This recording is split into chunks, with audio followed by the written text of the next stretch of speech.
A Miss Marple mystery. The carving knife was clean. That was the detail no one had thought to mention. Not the constable, not the family, not the coroner's man who had come and gone before the gravy had cooled. Colonel Edmund Race had presided over Sunday roast at Melbury Hall for 31 years without exception. He carved, always. The knife was his, bone-handled, imported, the one vanity he permitted himself. And it had not been washed after use since the housekeeper who washed it had retired in 1947. The beef had been carved. Half the joint was gone. Plates had been served, eaten, taken away. The knife was clean, not rinsed, not wiped, clean, with the particular, deliberate cleanliness of something that had been somewhere it ought not to have been, and then made to look as though it had not. Colonel Race was buried on Monday. No one thought to ask who had washed the knife. Almost no one. Welcome to Marple Mysteries. Tonight's case takes us to the village of Melbury Cross, where a Sunday ritual 40 years in the making concealed the one irregular thing that made it murder. This is Sunday Roast, Monday Funeral. Chapter 1. The Colonel's Table. The village of Melbury Cross had one opinion of Colonel Edmund Race, and it had held that opinion without revision for the better part of 3 decades.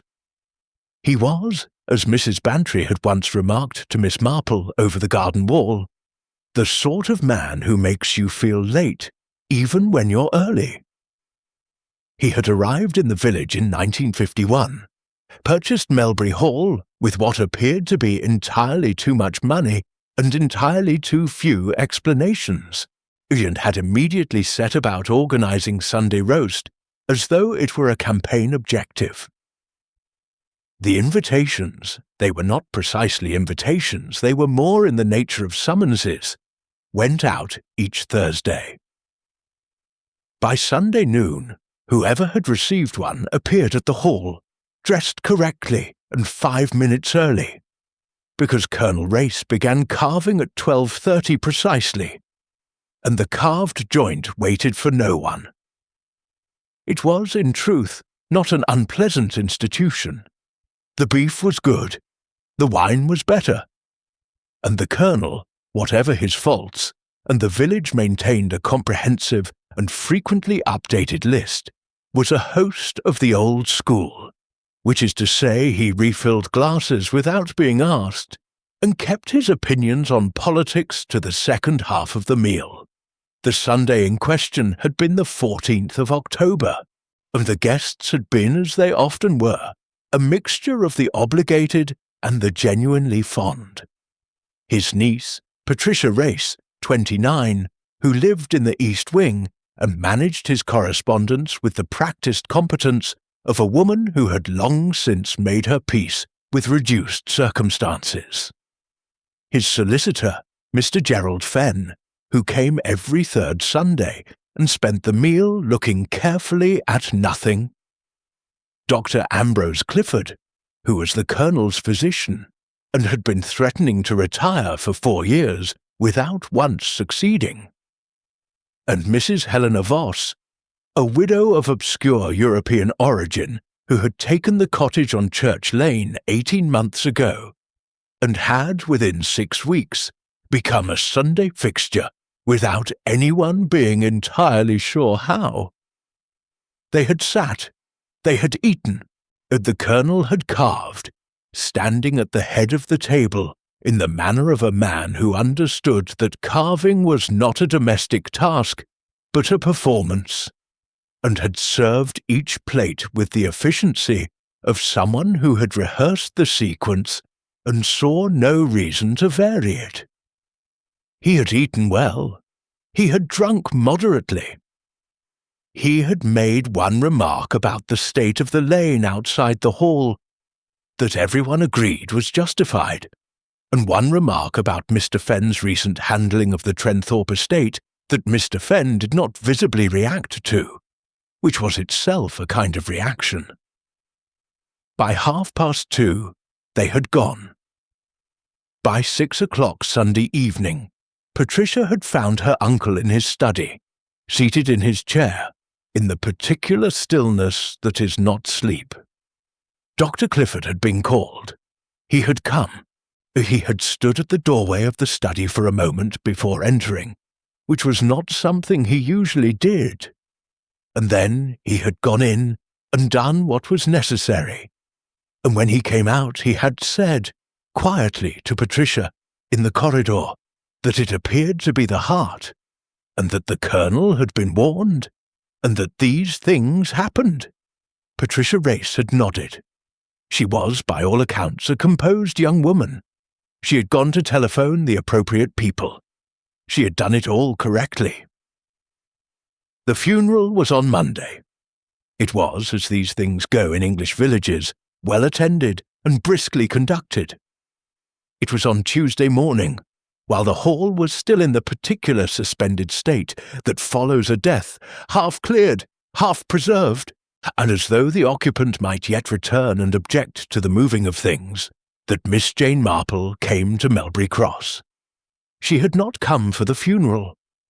She had come, as she told the landlady at the Bell and Crown, quite truthfully, because her old friend Dr. Clifford had mentioned the village in a letter some months ago, and she had been meaning to visit, and October was really the finest month for it. She had brought her knitting.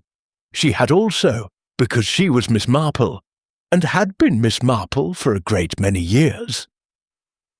Noticed the carving knife within 4 hours of arriving, when she called at Melbury Hall to pay her respects to Patricia, and was shown into the kitchen for tea, while the girl composed herself upstairs. The knife was on its hook, bone-handled, spotless. Miss Marple looked at it for a moment, with the expression she used when the answer to something presented itself rather sooner than was quite comfortable. Then she sat down, folded her hands in her lap, and waited for the tea. Chapter 2. The Wrong Kind of Clean. Miss Marple had a theory about kitchens. Not a published theory, naturally. She had never published anything, and considered the impulse to do so a mild form of vanity that she had managed to avoid. But she had, over the course of a long life, spent in close observation of domestic interiors, arrived at a working principle that had served her rather well. A kitchen, she believed, told you the truth about a household in a way that no drawing-room ever could. Drawing-rooms were composed. They were arranged, considered, presented. A drawing-room said what a family wished to be, and a kitchen said what they actually were. Melbury Hall's kitchen said several things at once, and not all of them were comfortable. It was a large kitchen, the proportions of a house built in a period when cooking was done by other people, in large quantities for large tables. The range was modern enough, a concession to practicality, but the rest of it had the particular stubborn arrangement of a room that had not been significantly reorganized since the war. Copper pans hung in descending order of size. The larder door stood slightly ajar. A calendar on the wall was still open to October. The 14th circled in blue ink, Sunday, with the single notation, roast, 12:30, in a hand that was not Patricia's. The Colonel's hand, written in advance. As it had been, Miss Marple suspected, every Sunday for 31 years. As she sat with her hands folded and looked at the knife on its hook and thought about cleanliness.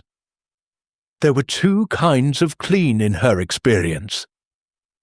There was the clean that came from use and proper maintenance, the clean of a well-kept blade, oiled, dried, returned to its place as a matter of course. And there was the clean that came from removal, the clean of something scrubbed back to a state of innocence it had forfeited. This knife was the second kind. She could not have explained precisely how she knew. It was partly the brightness of it, which was a fraction too bright for a blade used that very afternoon and simply wiped. It was partly the hook itself, which had the faint ghost of accumulated grease along its curve, the honest residue of years, except at the very tip, where the hook was clean also, as though the knife had been removed, washed, and replaced with a care that had not quite extended to the hook itself. A small oversight, the sort of oversight a person makes when they are thorough, but not, in the end, quite thorough enough. Patricia came downstairs at 20 minutes past 4. She was a slender young woman with good posture, and the particular composure of someone who had learned early that composure was a useful thing to have. She was wearing dark clothes that were not precisely mourning, but were not mourning either. A careful middle distance that suggested taste rather than grief, though Miss Marple did not conclude anything from this. People grieved in all manner of directions. "I am sorry to have kept you," Patricia said, in coming to the table and filling the teapot with the automatic efficiency of a woman who had made tea in that kitchen several thousand times. "It has been rather a great deal of people." "I should not have come so soon," Miss Marple said, "but Dr. Clifford was kind enough to say that you were receiving, and I did not wish to be a stranger who had not paid her respects." "You knew my uncle?" "I knew of him. Through Ambrose, Dr. Clifford. They corresponded for some years, I believe.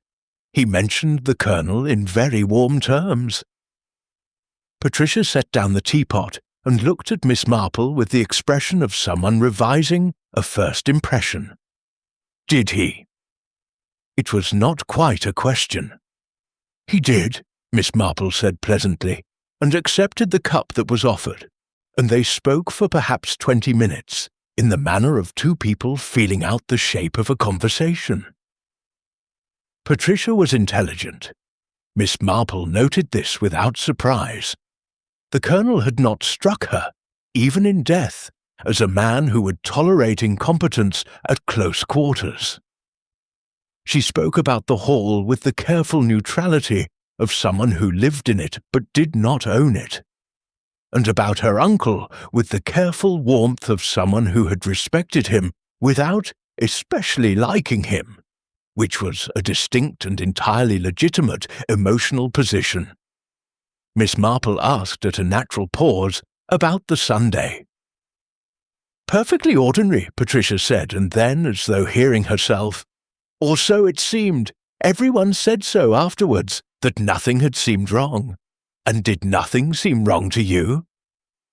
"A beat, fractionally too long."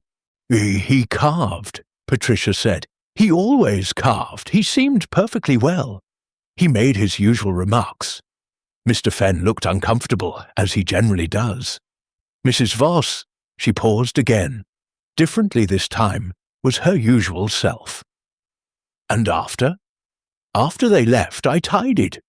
Uncle went to his study. I did not disturb him. Her voice was even. I found him at 6. Miss Marple nodded with the soft sympathy appropriate to the moment, and asked no further questions about the Sunday. She finished her tea, admired the garden through the kitchen window, remarked that October light was really quite particular, and took her leave. Walking back along the lane towards the Bell and Crown, she turned the knife over in her mind. Someone had washed it after the guests had gone, and before Patricia had found the Colonel at 6, a window of perhaps 3.5 hours. The guests had left by 2:30. Patricia had said she had tidied, but she had not said she had washed the carving knife. She had not mentioned it at all. Either she had washed it and saw no reason to say so, or someone else had and she had not noticed, or she had noticed and had chosen the same silence. Miss Marple did not yet know which. But the knife was clean, and the Colonel was buried, and those two facts sat together in her mind with the particular intimacy of things that belong to each other. She turned up her collar against the October air, and walked on. Chapter 3. Mrs. Voss of Church Lane. The cottage on Church Lane had window boxes. Miss Marple noticed them because they were wrong for October. Not dead, not neglected, but actively tended, and the late-season plants replaced with something hardy and purple that had no business looking that well kept in a village where most people had given their gardens up to the coming cold. Someone had put effort into those window boxes recently. Within the last week, she judged, possibly within the last 3 days. It was the sort of detail that meant nothing by itself and everything in context. She had not planned to call on Mrs. Voss that morning. She had planned, in the mild and entirely flexible way that Miss Marple planned things, to walk as far as the church, examine the war memorial, and stop at the post office, which in villages of Melbury Cross's particular character was always the most reliable source of organised information. But the window boxes had decided the matter for her, and she turned up the short path and knocked before she had quite finished thinking about it. Mrs. Helena Voss answered the door herself. She was perhaps 55, though she carried it with the particular confidence of a woman who had long since stopped considering the question relevant. Dark hair, very slightly assisted by art, good bones, the kind of face that had probably been striking at 30, and had matured, rather than diminished, into something more interesting. She was wearing a cream blouse and dark trousers and earrings that were either very good paste or not paste at all. Miss Marple could not immediately determine which was itself informative. "Yes," she said, with the half-open door caution of a woman not expecting a caller. "I do beg your pardon for arriving unannounced," Miss Marple said, with the particular warmth she deployed in situations requiring warmth deployed carefully. "I am Jane Marple. I am staying at the Bell and Crown. I was a friend of Dr. Clifford's, and I called at the hall yesterday to pay my respects to Miss Race. She mentioned you most kindly." This was not precisely what Patricia had said, but it was not precisely untrue either. Patricia had mentioned her, and the mention had contained no active hostility. Mrs. Voss looked at her for a moment with dark, appraising eyes. Then she opened the door fully. "Come in," she said. "I was about to make coffee." The interior of the cottage was more revealing than the exterior. It was furnished with the careful, edited simplicity of someone who had once had more, and had reduced deliberately rather than by necessity. Good pieces, not many of them, were arranged with an eye that suggested a continental upbringing rather than an English one. A small bookcase with volumes in at least 3 languages. A writing desk positioned to catch the light. One painting on the wall, not large, not instantly identifiable, but the kind of work that rewarded looking. Miss Marple looked and noted and sat down in the chair indicated. "You were at the Sunday roast," Miss Marple said, when the coffee had been brought and the appropriate initial exchanges concluded. "It must have been a considerable shock." "It was," Mrs. Voss said. She had a slight accent, Middle European softened by years into something almost unplaceable. He seemed perfectly well. He was in his usual form. What was his usual form? A faint smile. Commanding. He liked to be the most informed person at the table. Generally he was. She paused. He was a man who had spent his life in hierarchies. He understood them rather well. And the other guests? Were they in their usual form? Mrs. Voss considered this with more genuine attention than the question might have seemed to warrant. Mr. Fenn was quiet, more so than usual, and he is not a talkative man. Dr. Clifford seemed, she chose the word carefully, distracted. Patricia was Patricia. efficient and correct. And yourself? I enjoyed the beef, she said, and the smile returned, briefly and with more warmth than the previous one. I always enjoyed the beef. Miss Marple smiled back. Then, in the gentle, inconsequential way she had of arriving at the centre of things by appearing to walk entirely away from them, she said, "Did you happen to go back to the hall at all that afternoon?" After the roast?" The pause that followed was 3 seconds long. Miss Marple counted. "No," said Mrs. Voss. "Why would I?" "No reason at all," Miss Marple said pleasantly. "I only asked because Patricia mentioned she had been managing rather a great deal on her own since Sunday, and I wondered whether any of the guests had been kind enough to look in." "I telephoned," Mrs. Voss said, "on Sunday evening, when I heard. That was very thoughtful. It was the least one could do." They finished the coffee. Miss Marple admired the painting. She had placed it, by the end of the first cup, as the work of a minor but genuine Viennese expressionist of the 1930s, which was interesting, and the window boxes, and took her leave with every appearance of having thoroughly enjoyed a neighbourly visit. On the path outside, Archie did not immediately walk away. She stood for a moment, facing the lane, in the way she sometimes stood when something needed to settle. Mrs. Voss had answered the question about returning to the hall a half-second too quickly, and then 3 seconds not quickly enough. She had not asked why Miss Marple was curious about Sunday afternoon specifically. A woman with nothing to consider would have asked. A woman with something to manage would do exactly what Mrs. Voss had done. The earrings, Miss Marple had concluded by the second cup, were not paste.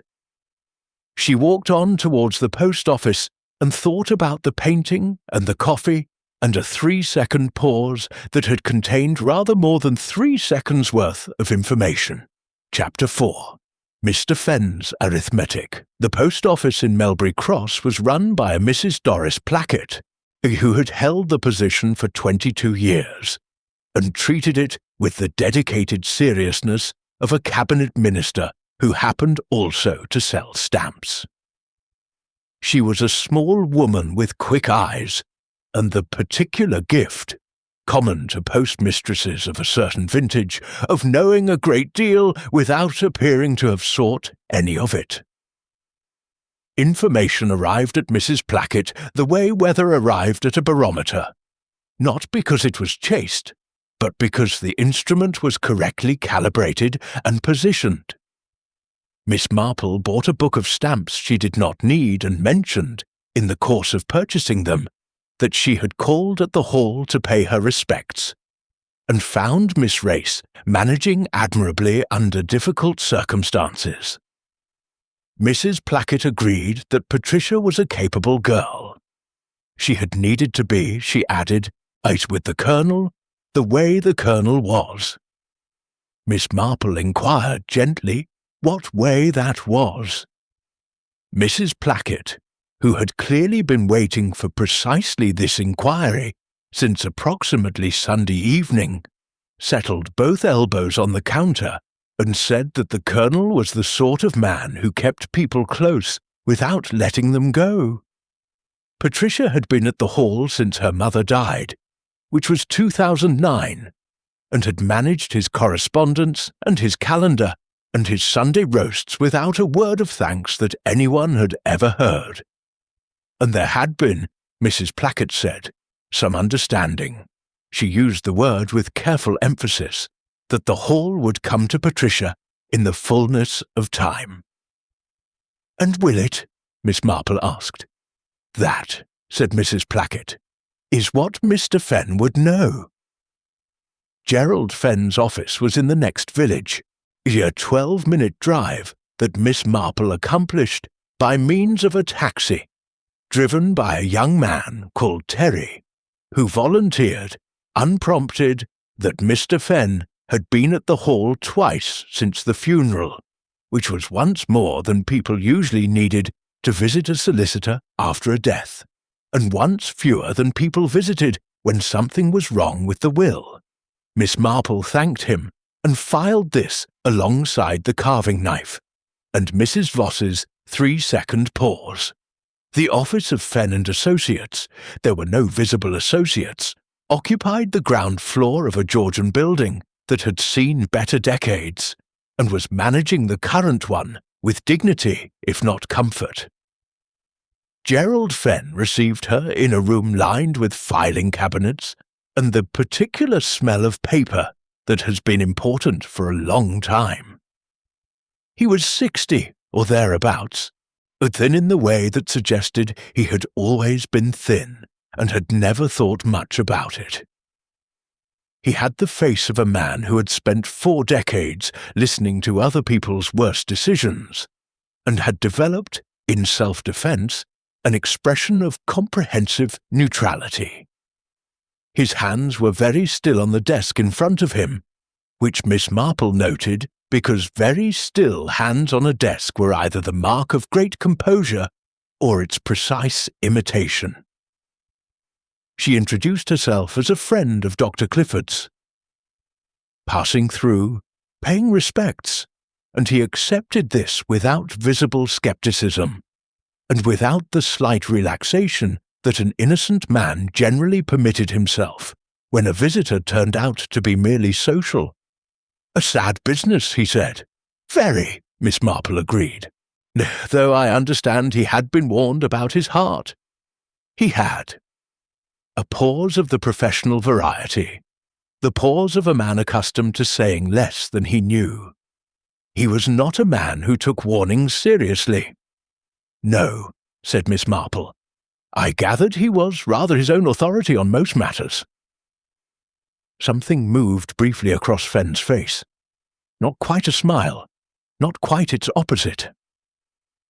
"He was," he said, "a man of very fixed arrangements. The Sunday roasts, for instance. Among other things." He looked at her with the careful attention of someone recalibrating. "You seem well informed for a passing visitor, Miss Marple." "Villagers talk," she said pleasantly. "It is one of their principal occupations, and they do it rather well. I understand you were at the last Sunday roast." "I was." "And you found him in good health?" "I found him, as I always found him." He moved one hand fractionally, the first movement since she had sat down. "Vigorous, certain of himself, somewhat less interested in the opinions of others than the occasion required. Was there any—" She searched for the word with the mild air of someone to whom words did not come easily, which was not true. Tension at the table. These gatherings can accumulate such things over time. The pause that followed was different from Mrs. Voss's pause. Fenn's was controlled, deliberate. The pause of a man selecting from several possible answers, the one that was most accurate without being most revealing. "The Colonel had made certain decisions recently," he said at last, "regarding the disposition of his estate. He had communicated these decisions to me. He had not, as yet, communicated them to the relevant parties." "I see," said Miss Marple. "I am not at liberty to say more." "Of course not." She gathered her bag and gloves with the unhurried manner of someone entirely satisfied with the conversation. "I wonder, Mr. Fenn, purely as a matter of idle curiosity, whether those decisions were the sort that some of the relevant parties might have found unwelcome." He looked at her steadily for a moment. "In my experience," he said quietly, "estate decisions of the kind the Colonel had made are almost always unwelcome to someone." Miss Marple nodded as though this were merely interesting rather than significant, said goodbye with great warmth, and went back to Terry's taxi. She sat in the back seat with her hands folded over her bag, and looked at the passing hedgerows without seeing them, because what she was actually seeing was a table set for Sunday roast, 5 people arranged around it, and a will that had recently changed, and a knife that had been washed, and the word unwelcome doing quiet and considerable work in the space behind her eyes. "Back to the Bell and Crown?" Terry asked. "Please," said Miss Marple, "and rather slowly, if you don't mind. I find I do my best thinking in moving vehicles." Terry, who did not consider this an unusual request, drove slowly and said nothing, which was exactly what was required. Chapter 5. The Doctor's Hesitation. Dr. Ambrose Clifford lived in a house that had been a doctor's house for so long it had ceased to be anything else. It had the particular atmosphere of a place shaped entirely by function. The wide hallway designed for carrying people in and out at difficult hours. The consulting room positioned at the front, so that anxious callers need not penetrate too deeply into the private quarters. The garden left to its own arrangements because the occupant had never quite found time to attend to it, and had eventually stopped intending to. It was not an unhappy house. It was simply a house that had been used hard and honestly for a very long time, and wore that use without embarrassment. Miss Marple had telephoned ahead, which was a courtesy, she observed, even when she would have preferred not to, because arriving unannounced at a doctor's house in the days after a patient's death was the sort of thing that required either a very good excuse or a prior arrangement, and she preferred the arrangement. Dr. Clifford met her at the door himself. He was 71, broad-shouldered in the way that men of his generation often were, with white hair kept short and the hands of someone who had spent 50 years using them with precision. He had been her point of connection to Melbury Cross, a correspondence friendship of some years' standing, built on a mutual acquaintance and sustained by the discovery that they shared a capacity for the same sort of conversation, which is to say the kind that did not waste time being anything other than what it was. He looked, she thought, tired in a way that was not simply the tiredness of age. "Ah, Jane," he said, and held the door. "Come in out of the cold." They sat in the consulting room, which he used as a sitting room in the evenings, and which still smelled faintly of the iodine and order of its professional life. He made tea with the slightly abstracted efficiency of a man whose thoughts were elsewhere, and brought it to the low table between them without spilling anything, which she considered an achievement given where his mind clearly was. "You've been visiting," he said. It was not quite an accusation. It was not quite not one. "I have been getting my bearings," Miss Marple said. "It is a very pleasant village, rather more eventful than I had anticipated." He looked at her over the rim of his cup. "You anticipated events." "I anticipated a village," she said. "Villages are themselves a kind of event in my experience, though this one more than most at present." He was quiet for a moment. Outside, the October wind moved through the untended garden with the sound of it making a reasonable effort. "His heart was not good," Dr. Clifford said, not as though he were offering information, but as though he were examining a sentence he had already said many times to determine whether it continued to hold. "But," Miss Marple said. He set his cup down. "There is no but. Medically speaking, there is no but. Edmund Race had significant coronary artery disease. He had been warned twice in the last 3 years. He refused medication with the consistency of a man who considered his own body an insubordinate subordinate that would eventually come to heel." He paused. "He was wrong about that, as it turned out." "And yet," Miss Marple said gently, "you stood at the doorway before you went in." The silence that followed was long enough to be a different kind of answer. "I don't know what you mean," he said. "Patricia mentioned it," Miss Marple said, which was not true, but which she had calculated he could not immediately verify. She said you paused at the door. She noticed it because it was unlike you." Dr. Clifford looked at her steadily. He was, she thought, a man who had told the truth in difficult rooms for 50 years, and the habit was deep enough that the effort of not telling it was visible to someone who knew what to look for. He was in his chair, he said at last. Seated. His colour was not. He stopped. There was something about the position, the particular arrangement of him. "I have seen a great many dead people, Jane, in a great many positions, and there is generally something consistent about the stillness of natural death.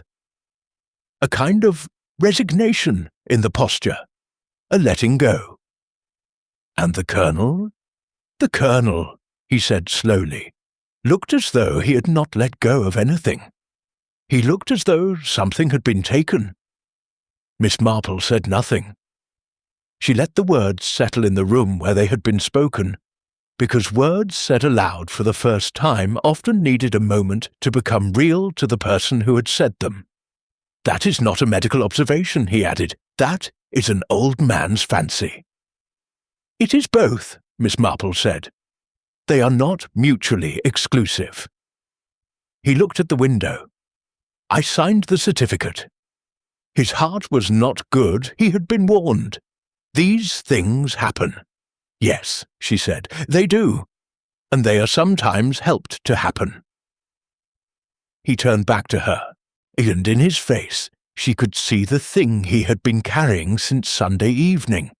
Not guilt precisely, but its near neighbour, which was the particular weight of a professional conclusion made in good faith that has subsequently begun to feel less than entirely solid. "If you had any doubt at all," she said quietly, "the question is not whether you acted wrongly then. The question is, what is right to do now?" He was quiet for a long time. Then he said, "I would need a reason, Jane, a specific reason, not an old man's fancy about the posture of a corpse." "Yes," she said, "I rather thought you would." She picked up her cup and finished the tea, which was good tea, properly made, and looked at the untended garden through the window, and thought about what she had and what she still needed, and in what order one led to the other. She had the knife. She had the pause. She had an estate whose arrangements had recently and unwelcomely changed. She had a woman with a 3-second hesitation and earrings that were not paste. She needed one more thing. She was fairly certain she knew where to find it. Chapter 6. What the Study Kept. Miss Marple returned to Melbury Hall on Thursday morning, carrying a pot of marmalade. This was not as eccentric as it might appear. In Miss Marple's experience, a pot of homemade marmalade, purchased that morning from Mrs. Plackett, who stocked several local varieties with the curatorial pride of a museum, was among the most reliable social instruments available to a woman of her age and apparent harmlessness. It explained the visit, softened the arrival, and occupied the hands of the recipient for precisely long enough to allow the visitor to look about without appearing to do so. Patricia received the marmalade with the slightly mechanical gratitude of someone who had received a great many things in the last 4 days, and was beginning to run low on the particular energy required to feel them properly. She was wearing the same careful middle-distance clothing as before, and looked, if anything, more composed than she had on Tuesday. The composure, Miss Marple judged, of someone who had decided something, rather than someone who had come to peace with something.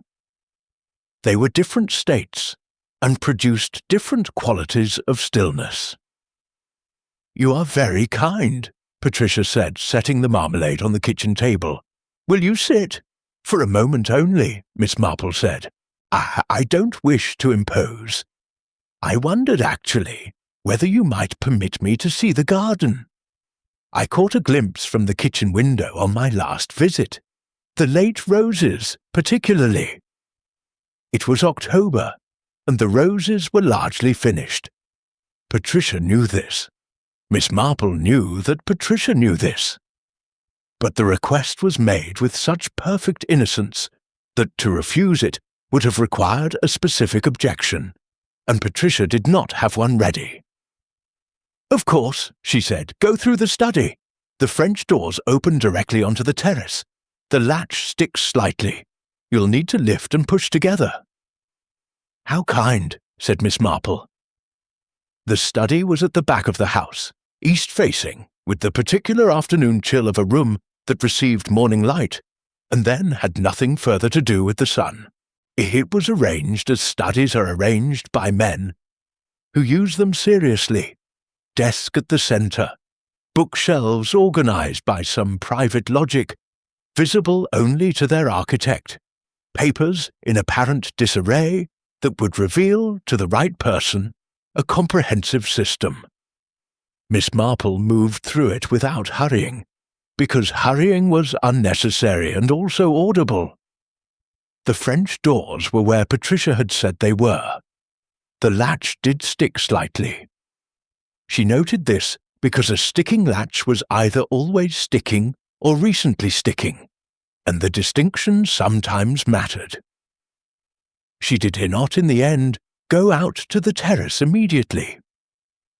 She stood in the study and looked at it in the way she sometimes looked at things, not searching for something specific, because specific searching narrowed the field in ways that were often premature, but simply allowing the room to present itself, the way a witness sometimes presented a fact they had not known they were holding until a question organized it. The desk told her several things. The Colonel had been a systematic man. She had already known this from the Sunday roast calendar notation, but the desk confirmed it in the particulars. Correspondence was stacked in date order. Accounts were current. A leather diary lay open at the week of his death. The Sunday entry reading simply Roast 12:30 FVGFAC. The initials of the guests, Helena Voss, Gerald Fenn, Ambrose Clifford.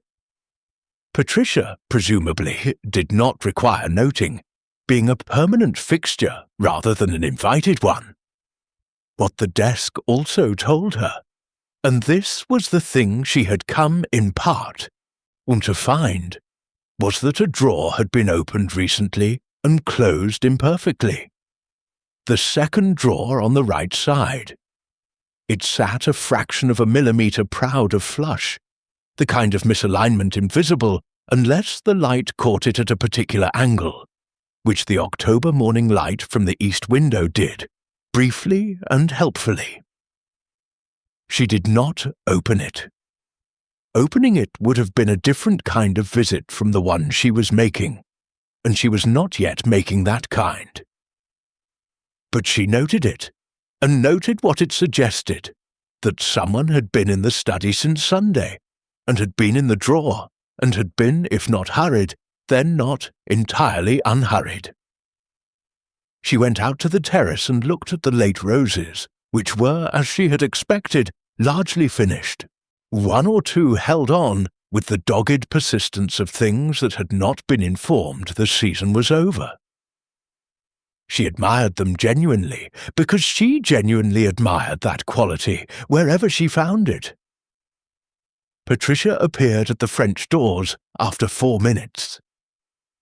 "The Albertine always goes first," she said, nodding at the far bed. "Uncle planted it the year he moved in. He said it was the only variety worth growing, and everything else was sentiment."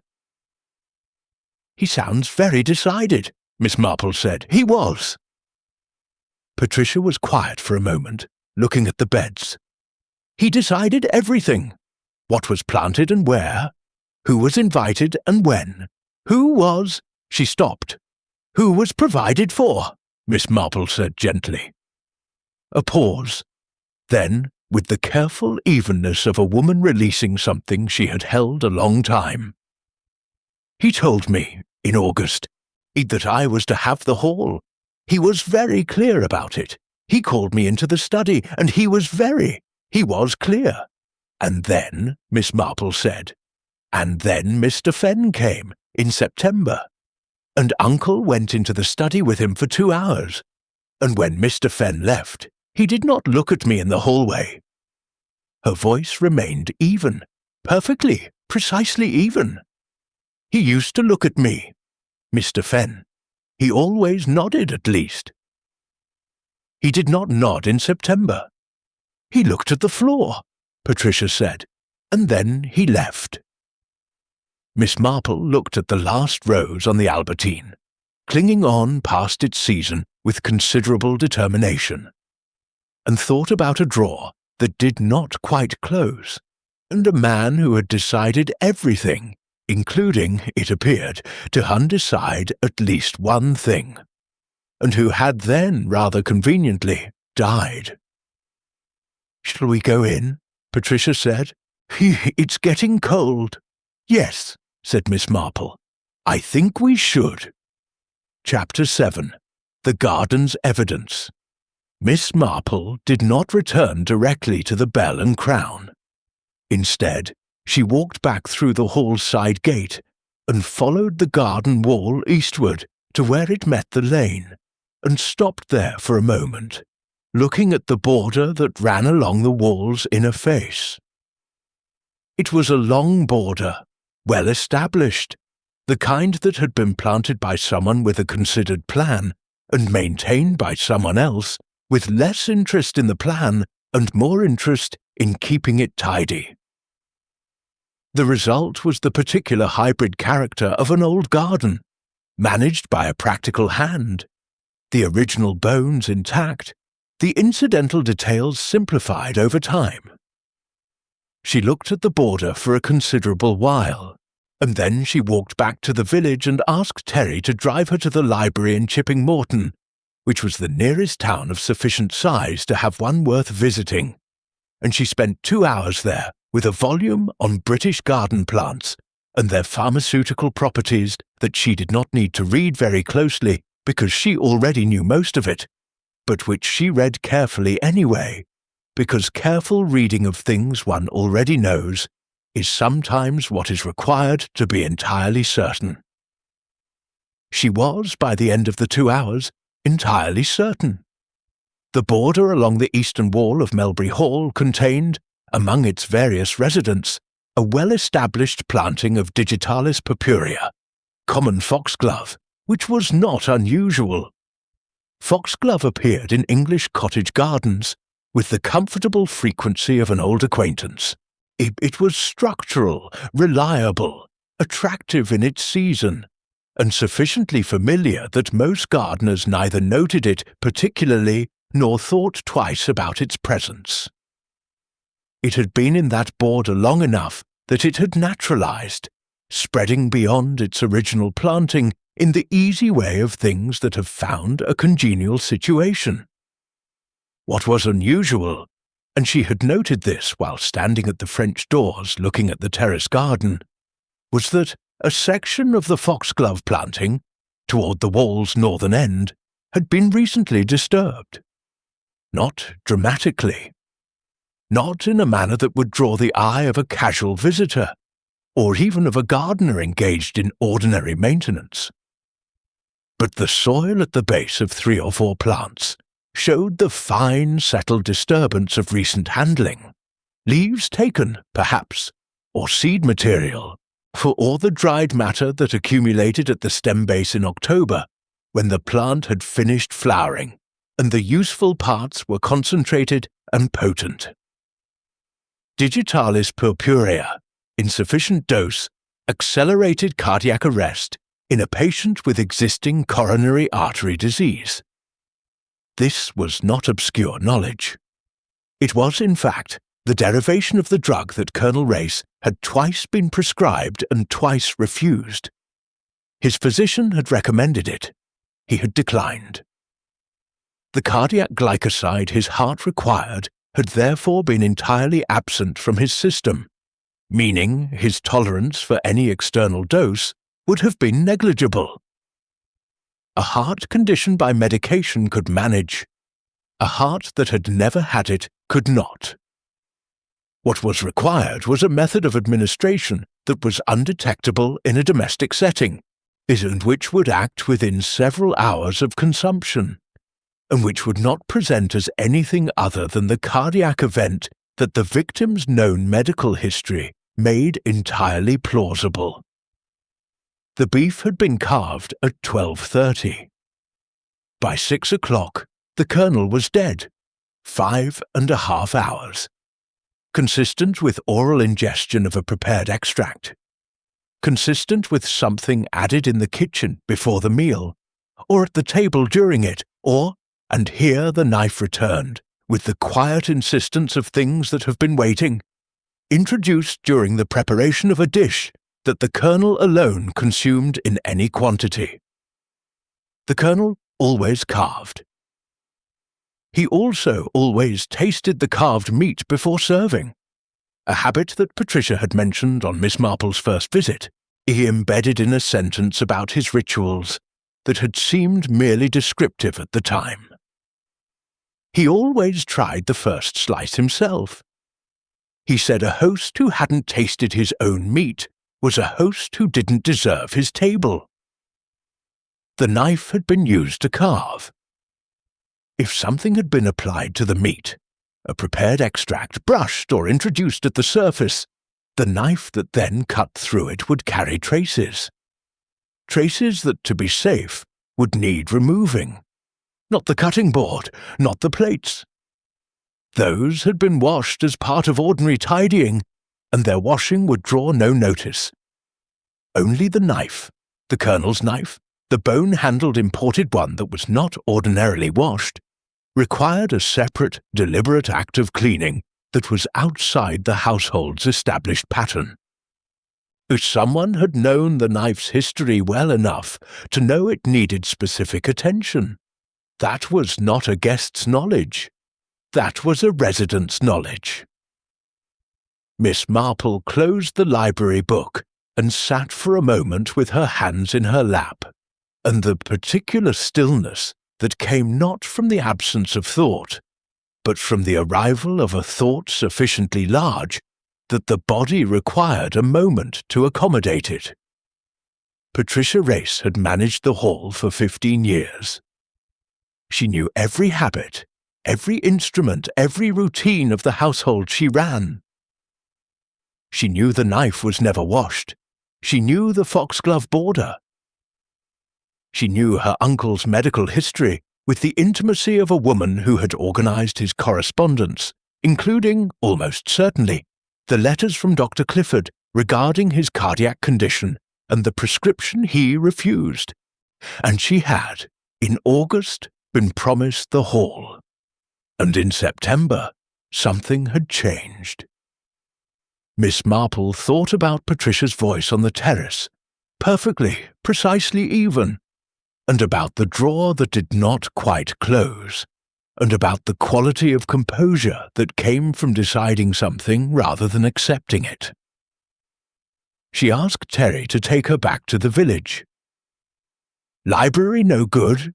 he asked. "On the contrary," Miss Marple said, "it was extremely useful." She looked out the window at the passing Oxfordshire countryside, and thought that the question now was not what had happened, but what was in that drawer, and whether there was still time to find out before it ceased to be there. Chapter 8. The Contents of the Drawer. Miss Marple telephoned Dr. Clifford that evening from the Bell and Crown, and she did not tell him what she had found at the library. She told him instead that she had been thinking about what he had said regarding the Colonel's posture in the chair, and that she believed his instinct deserved more credit than he had given it, and that there was one thing she required his assistance with, and she would be grateful if he could meet her at Melbury Hall the following morning at 10 o'clock. There was a silence on the line. "Have you spoken to anyone else about this?" he asked. "Not yet," she said. Another silence, shorter. "10 o'clock," he said, and rang off. She arrived at the hall at 9:45, because arriving before the arranged time was sometimes the most useful thing one could do, and knocked. Patricia answered in the composed middle-distance manner that had by now become a kind of signature, and received Miss Marple's explanation that Dr. Clifford was joining them briefly to collect some of the Colonel's medical records, a formality required for the practice's files, with the slight wariness of someone who could not immediately identify an objection but was looking for one. "Of course," she said after a moment. "Will you wait in the kitchen?" "I wondered," Miss Marple said, stepping inside with the gentle inevitability of water-finding level, "whether I might wait in the study. I have been thinking about those roses, and I should like to look at the garden from the French doors again, if you don't mind. That Albertine is extraordinary even in October, or what remains of it." Patricia looked at her with the direct attention she had given her before, the look of a woman revising an impression, and not entirely satisfied with the revision. "The study is rather disordered at present," she said. "I shan't disturb anything," Miss Marple said pleasantly. The pause that followed was 2 seconds long. Then Patricia showed her in. The study was not disordered. It was precisely as it had been on Miss Marple's previous visit, with the single exception that the second drawer on the right side of the desk now sat fully flush. It had been closed properly since her last visit, recently she judged, because the slight drag of a drawer recently and carefully closed was still faintly visible in a smear on the brass handle, where a thumb had pressed with more than casual force. She did not touch it, as she stood at the French doors and looked at the terrace and the Albertine and the foxglove border along the eastern wall, and arranged what she knew into what she would shortly need to say, which was a different kind of arrangement from simply knowing it. Dr. Clifford arrived at 10:05, which was characteristic of him. He had never, in all the years she had known him, managed to be quite on time for anything that was not a medical emergency, and even then the margin was narrow. Patricia brought him through to the study without warmth, but without active resistance, which was the best available outcome, and stood in the doorway in the manner of a woman who intended to remain. "I'll leave you to it," she said, not moving. "Please do stay," Miss Marple said. "This concerns you as much as anyone." Something shifted in Patricia's expression. It was brief and very quickly controlled, but Dr. Clifford saw it too. She registered that the slight straightening of his shoulders, the way his hands, which had been moving toward his medical bag, became still. "Miss Race," Miss Marple said in the gentle, unhurried tone she used when gentleness was the most precise available instrument, "I wonder if you would be good enough to open the second drawer on the right side of the desk." The room was very quiet. "Why?" Patricia said. "Because I believe it contains something that should not remain there," Miss Marple said. "And I believe, on some level, that you know that too." Patricia did not move for a long moment, and she stood in the doorway with the composure she had been wearing for 5 days, the composure of decision, not of peace, and Miss Marple watched it with the careful attention she gave to things that were about to change. "There is nothing in that drawer that concerns you," Patricia said. "There is a journal," Miss Marple said quietly, "or notes of some kind. Your uncle was a systematic man. He wrote things down. He would have noted the change to his arrangements, the September change, and he would have noted his reasons, because men of his particular character always record their reasons. They find the record satisfying." She paused. "You found it before anyone else did. because you knew where he kept such things. You have been deciding what to do with it since Sunday." Dr. Clifford said, very quietly, "Patricia." The composure did not shatter. That was not Patricia Race's way. It simply became insufficient. The way a well-built wall becomes insufficient not by collapsing, but by being, in the end, the wrong tool for what is on the other side of it. She crossed to the desk. She opened the drawer. She removed a small leather notebook, dark green initialed, and set it on the desk's surface, and took her hand away from it and stepped back. "He was going to leave it to her," she said. The evenness in her voice had changed quality. It was no longer the evenness of control. It was the evenness of exhaustion. "The hall, everything, 31 years of Sundays and correspondence, and everything, to Mrs. Voss, be it because she reminded him of someone he had loved in Vienna before the war. And he was a sentimental old man who had never once in his life been sentimental toward me." No one spoke. "I ran this house," she said. "I have run it since I was 14 years old." Outside, the October wind moved through the Albertine, with the sound of it finding the last of what was left. Dr. Clifford picked up the notebook. "I'll need to make a telephone call," he said. Chapter 9. The shape of it. Dr. Clifford made his telephone call from the hallway. Miss Marple heard the low, careful tone of it without hearing the words, which was the correct proportion of information for the moment. She remained in the study with Patricia, who had moved to the window and stood with her back to the room, looking out at the terrace and the garden beyond it, with the stillness of someone who had set down a very heavy thing, and was not yet sure what the absence of it felt like.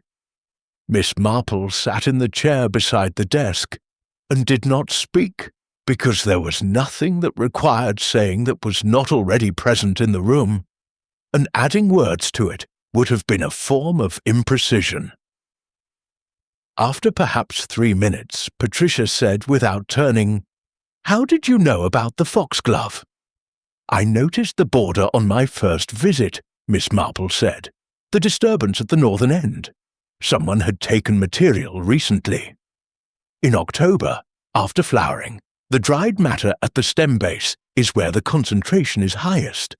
"I knew that from the garden books," Patricia said. "He had a shelf of them. He never read them." "I did?" "Yes," Miss Marple said. "I thought it would have been the books." "I prepared it over 2 weeks."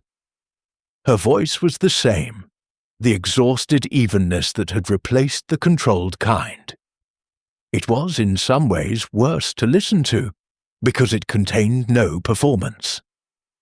An infusion, concentrated. I added it to the gravy boat that I kept at his place. He always poured his own. He said the women poured too little. A pause.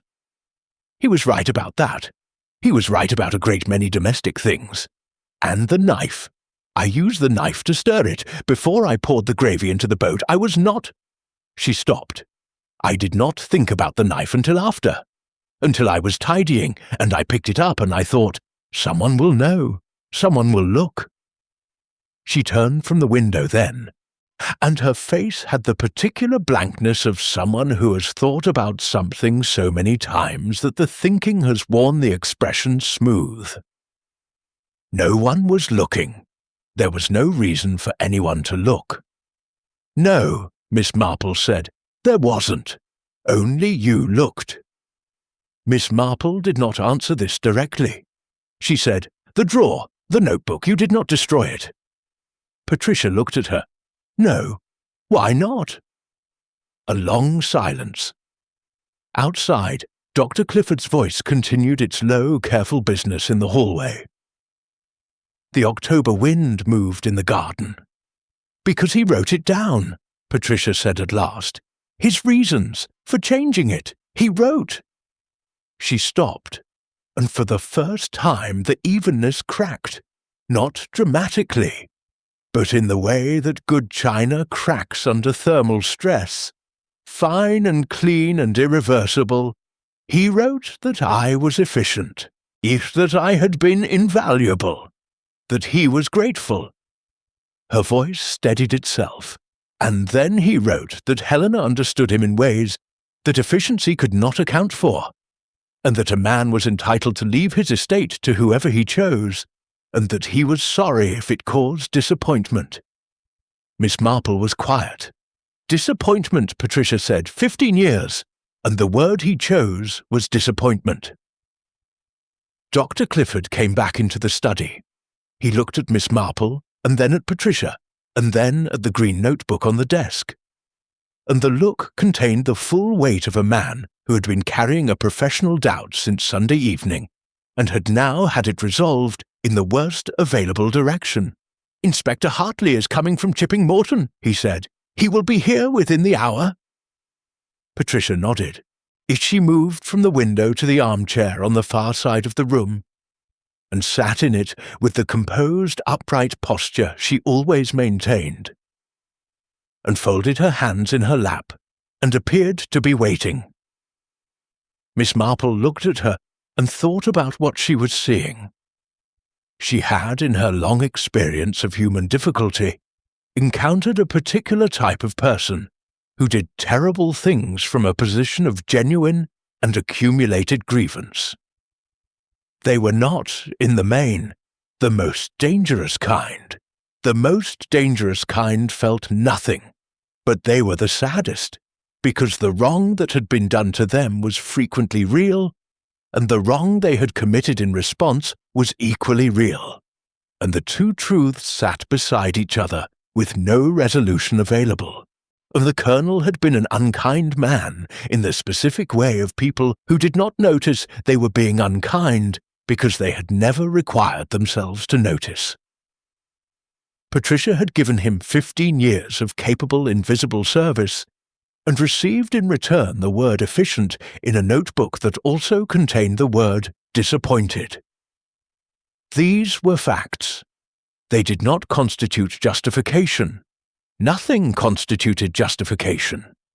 But they constituted explanation, which was a different and more uncomfortable thing because explanation required looking at it steadily, and Miss Marple was not someone who declined to look at uncomfortable things steadily.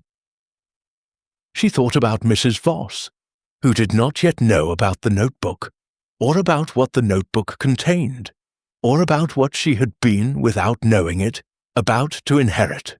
She thought about Gerald Fenn, at whose careful professional silence had concealed the change in arrangements, and who would now be required to produce that silence's contents in a rather more formal setting. She thought about Dr. Clifford, who had stood in a doorway and felt something wrong in the posture of a dead man, and had, for 5 days, tried to believe his own better judgment was merely the fancy of an old physician. It was, she reflected, a tidy crime in its construction, and an entirely untidy one in its aftermath, which was generally the way. The construction required intelligence.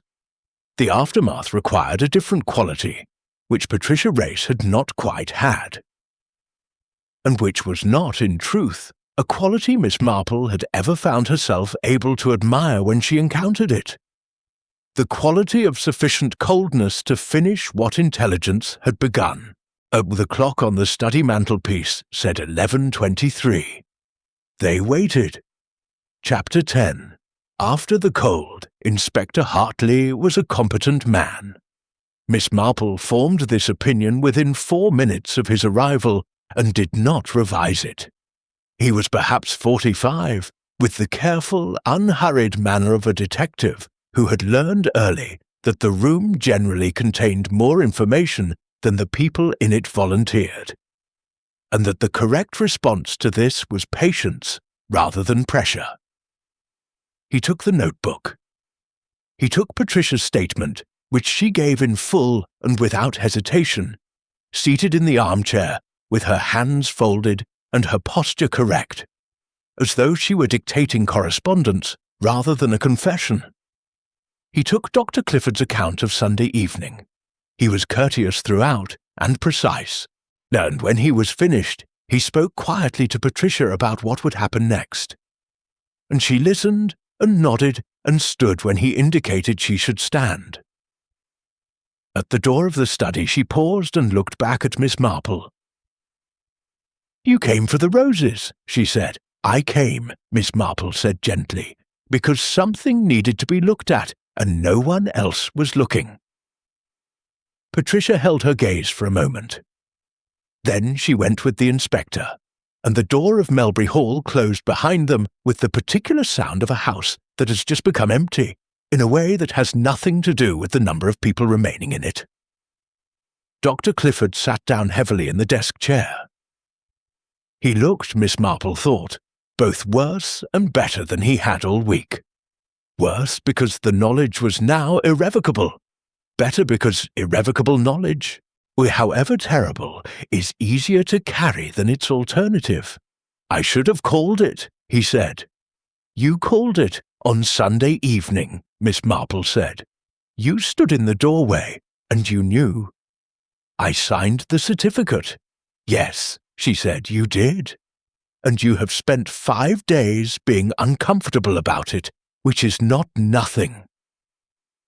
She looked at him with the directness she reserved for people she respected sufficiently to be direct with. "Ambrose, you are not required to have been infallible.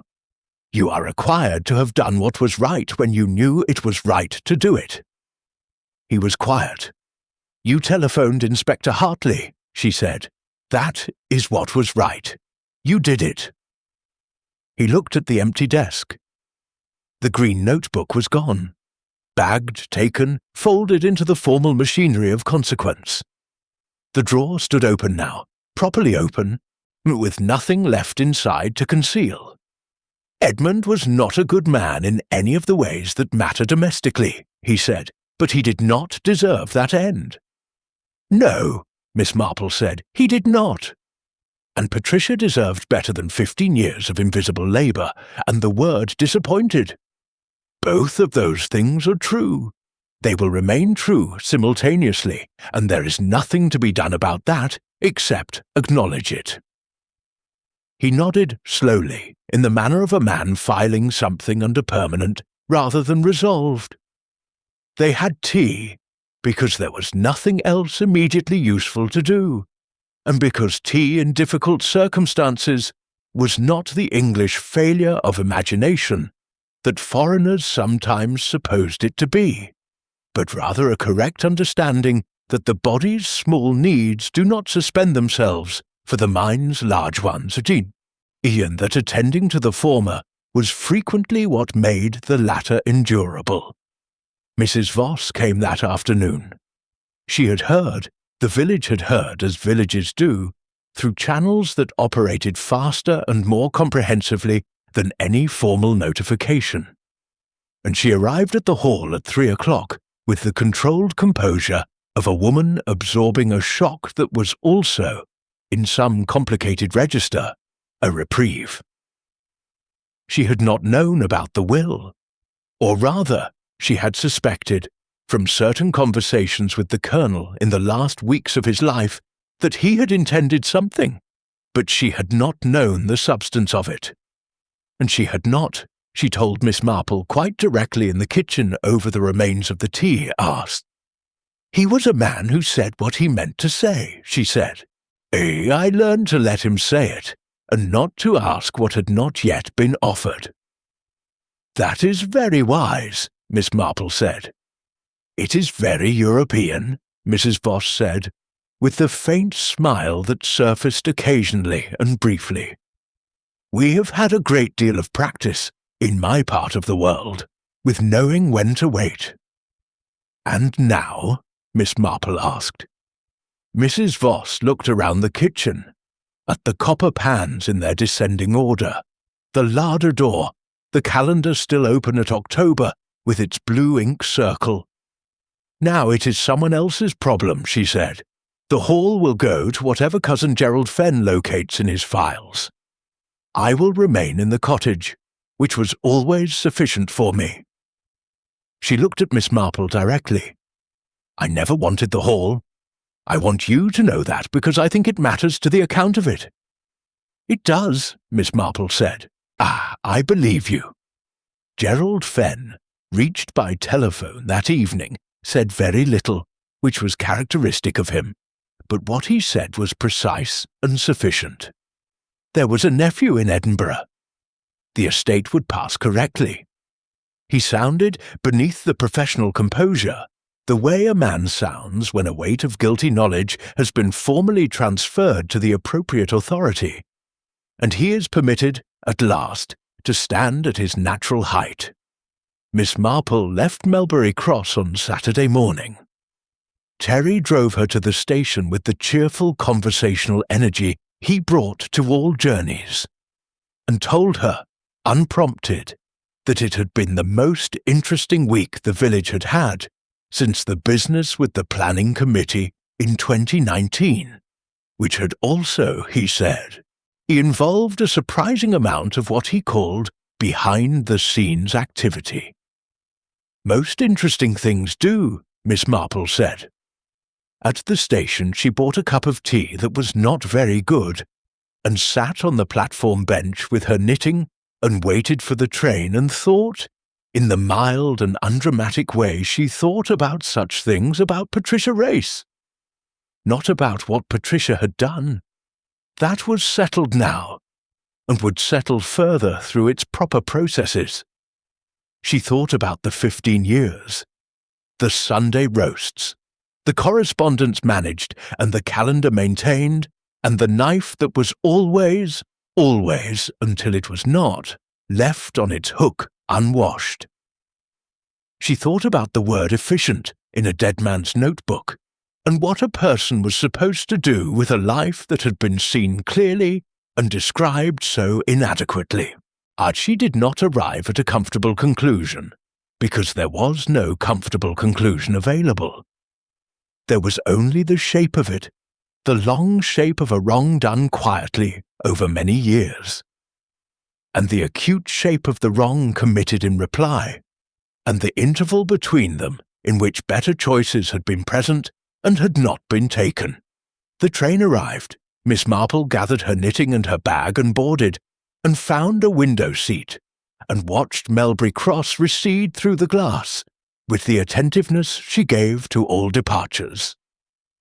A carving knife, washed clean. A drawer closed imperfectly. A foxglove border disturbed in the October soil. The small, ordinary textures of a life caught out. She took up her knitting as the train found its speed and did not look back.